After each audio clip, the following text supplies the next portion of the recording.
दोस्त, जब भी हमारे एरिया में जेसीबी की खुदाई होती है तो काफी लोग ऐसे ही काम काज छोड़कर वहां घंटों तक उसकी खुदाई देखा करते हैं। अगर आप भी बड़े बन गए तो आप कुछ नहीं करोगे, फिर भी जमाना आपकी एक झलक देखने के लिए लाइन में लगेगा।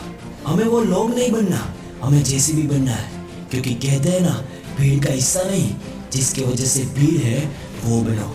दोस्त, ये फनी जरूर है पर मोटिवेशन है।